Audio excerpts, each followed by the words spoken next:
When I was 15, it's the last day of school. We were let out of school early, and Tony Price and I were on our bikes riding home. We were about half a mile from school, and one of my school mates, so to speak, been out to the pub and had a few beers and didn't like my friend Tony, so he threw a house brick at him. Unfortunately, his aim was pretty bad and hit me in the forehead. So I didn't realize that I'd been hurt badly. Didn't hurt at all. It just was a lot of blood. And so yeah, I got some scars on my forehead. And what I learned later is it caused a depressed compound fracture of the skull. So what that means is the skull was crushed and it just splintered. And the amount of skull that I lost was about this big. And I rode back, it didn't knock me unconscious, rode back to school, and I realized that it might be more than a cut when one of the secretaries, as they were called at the time, fainted when she saw me. Anyway, they put me in an ambulance, took me to my local hospital. Apparently I started having seizures at that point. I don't really have a memory of it. And then I remember being taken to the Oxford Radcliffe Infirmary, where they had some good neurosurgery. I've just been told this. There's lots of parts in the first 4 years of my life with epilepsy that I don't remember. And I'm just still putting pieces together about what happened. Yeah, so I went up to Oxford, and my first real vision, I'll call it my first post-heteroinjury vision, was being in the recovery room, coming conscious, seeing my mum and dad, the white tile of the wall, and then vomiting. Because I'd just eaten lunch, and you shouldn't have food before you have general anesthesia. That's my first major memory, and it's very peculiar. I know I was 15, I was put in a ward with probably 20 or 30 other people. I was put in the adult ward, and there are some pretty horrific memories from that ward of people badly injured. Guy next to me, he had a broken femur, he was in traction, he was fine.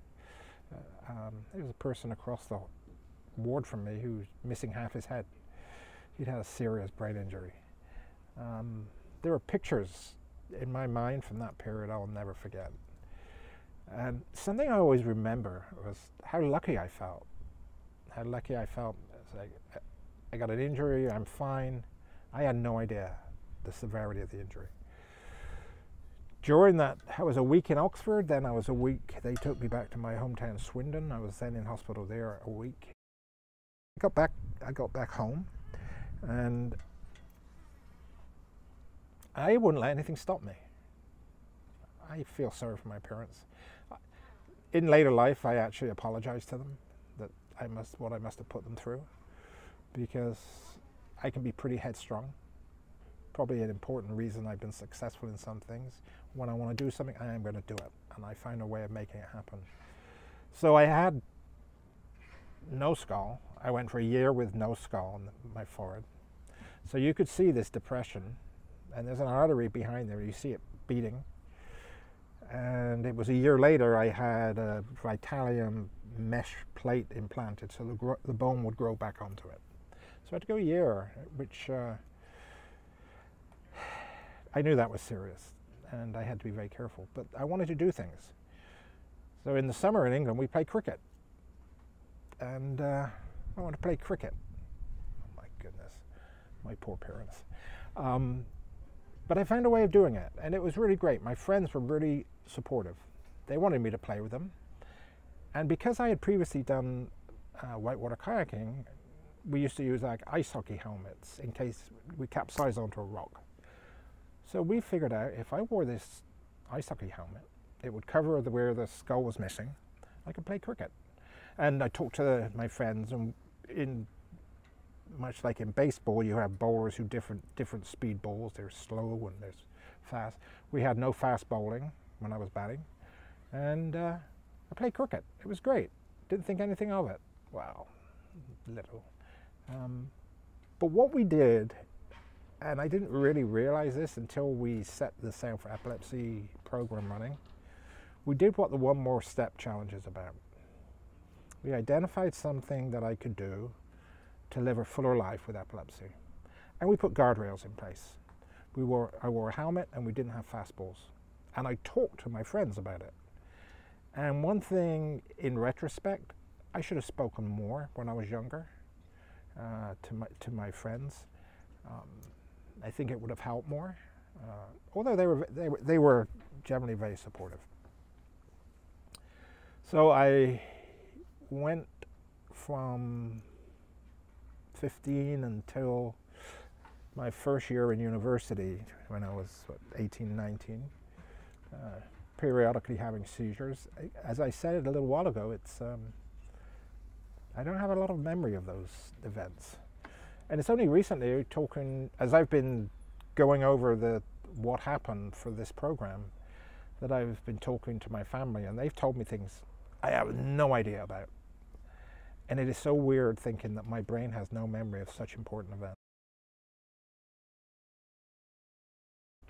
So other parts of my first 4 years, there were periods, again, I don't remember, where apparently I had seizures. Dave, my younger brother, tells me all about it. He tells me about the first time he saw me have a seizure. But some seizures I really remember are when I went to university. In the summer holiday prior to going to university, my doctor, primary care physician, decided that it would be in my best interest not to be on medication when I'm at university. So over the course of about 3 to 4 weeks, he took me off all medications. Of course, we know today that's not a good strategy to take someone off medication that quickly. But you know, he did what he thought was best for me. So I got to university.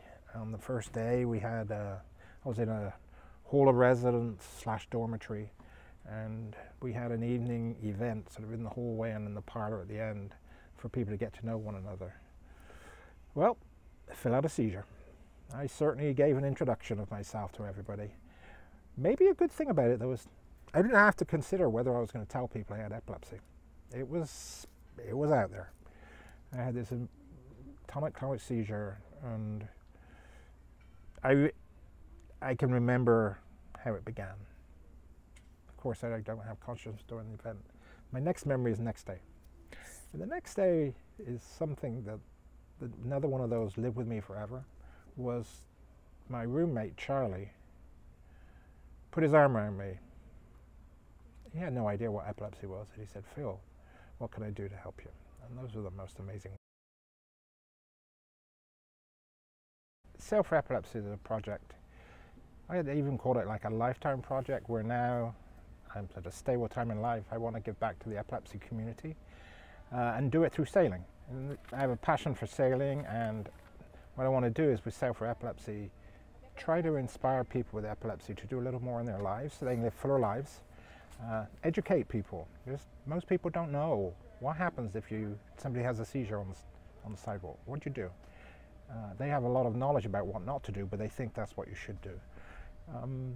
I want to also raise some funds for more research into the causes of epilepsy, and through sailing I want to be able to inspire, cure, and educate. That's the general goal. And to achieve that, the ambition is to circumnavigate the globe, and in doing so, be able to connect with people with epilepsy, with caregivers of people with epilepsy, just sailors. And as I'm sailing, be able to give live feeds back from the ocean, be able to talk to people, answer questions, go into ports and meet families, see if we can change one person's life. I am hooked. I just dream about sailing, and I love the raw nature of somebody and the environment just needing to be totally interacting. You have to be able to read the environment, you have to read the wind, you have to read currents, you have to read waves, you have to read your brain.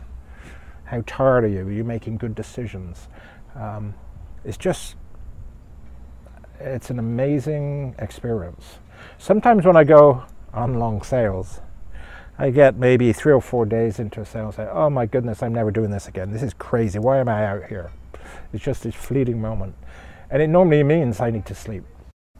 It pushes you. It pushes you really physically, mentally, and at the same time, you have these incredible euphoric highs, watching the sunset, watching the sunrise, feeling the wind, feeling the waves, seeing a dolphin swimming next to the boat. There's nothing like it. It's one of the few times that I am truly experienced nature. Another part of it is when you're sailing at night, there's no light pollution. And I remember one night, I will never forget. No light pollution, the moon was not yet up, and there were no clouds. And you see the stars and the Milky Ways like I never thought was possible. And there was sufficient light from the stars that on the waves in the water around the boat, you could see light from the stars. And you could see the horizon because of the light from the stars. That's amazing. The emphasis is do the sailing with safety in mind, but also to be stopping at ports to meet people. And my employer, Tufts University, has been very supportive, and they're allowing me to go off on the voyage. Then I'll fly home, leave the boat, come back, work, head back down for the next weather window, take the boat to the next destination, and take 3 years to do this. The voyage, I'm going to have a boat fully crewed, and one of the lessons I'm trying to teach people is in taking one more step to live a fuller life. As you push the boundaries, make sure you have the necessary safety guardrails in place. So this is with me, although I haven't had a seizure in over 40 years, I'll have crew with me. That means I have guardrails. Of course, on the boat, we have lots of safety guardrails in place. You know, obvious ones. You wear life vests. We have satellite tracking systems, so if there is an issue, we can send an emergency message. We have tethers that clip us onto the boat. Layers upon layers of safety. But we'll be sailing fully crewed, and also that will make it a more enjoyable experience. It gets a little lonely when you're offshore on your own.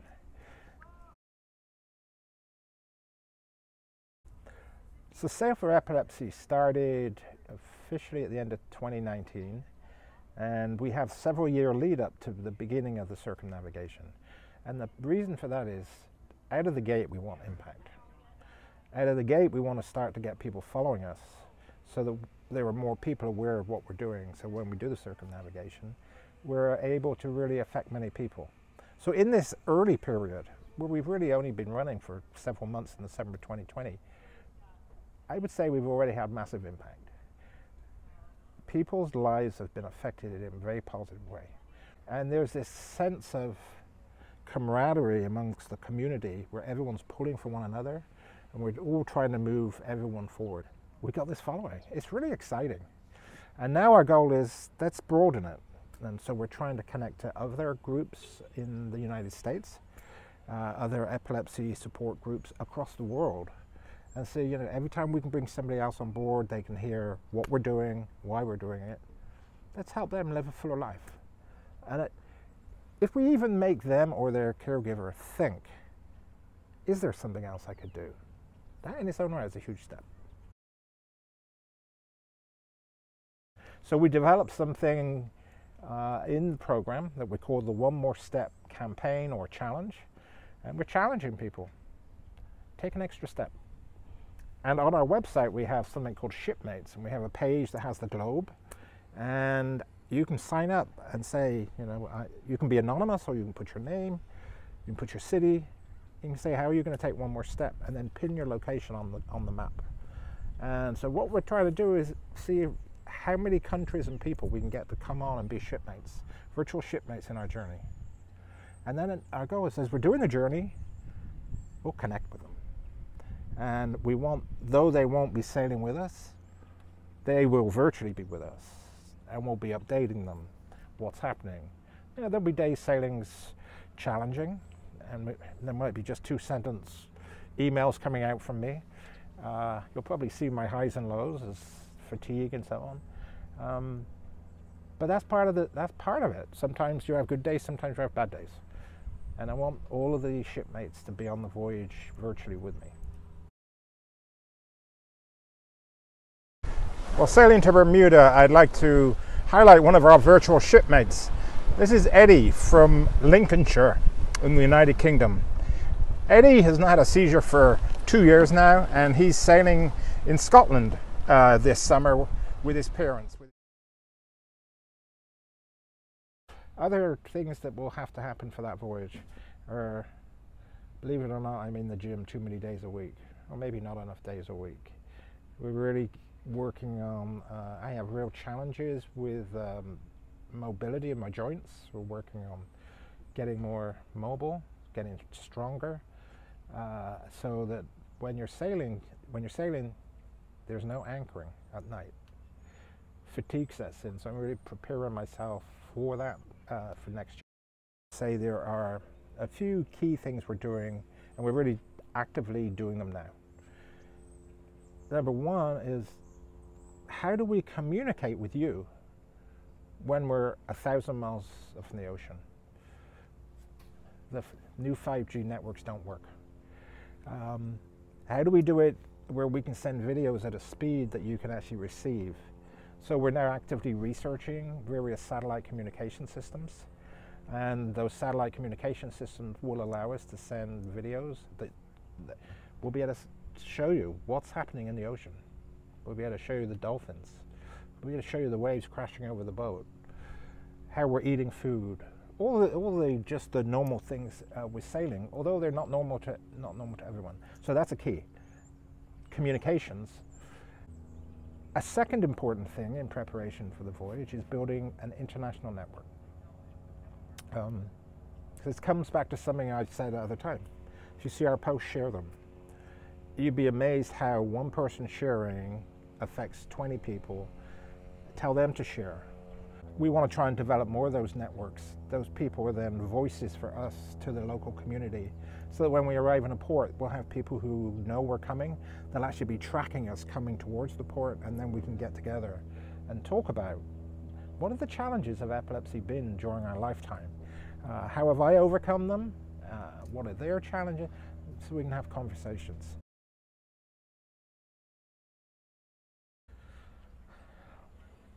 How do we measure whether this is successful? Is an interesting question that I'm sometimes asked. And being able to put numbers on things is often very important, especially in business. The way I view the voyage is, how many people can we affect in a positive way? And can we affect anyone? Yes, we know we can. We're already affecting. But how many can we now have this positive message inspire? And part of the mechanism to get to that success will be sharing posts, broadening the network. So we ask you for your help. Share what we're doing. Talk to people. Ask us questions. We're in this together. And if you ask me how many people I need to inspire, maybe the project will be viewed as being very successful when other people are talking about it without us trying to promote them to do so. They've learned about it, they've been inspired about it, and they're telling other people. And that the project lives beyond when we return from the navigation. That will be a huge success, because that will mean we've affected people in a positive way, and that really lives have been changed. So today I'm asking you to share. Tomorrow, people may share without any requests. I think that would be phenomenal. I'd be very excited by that.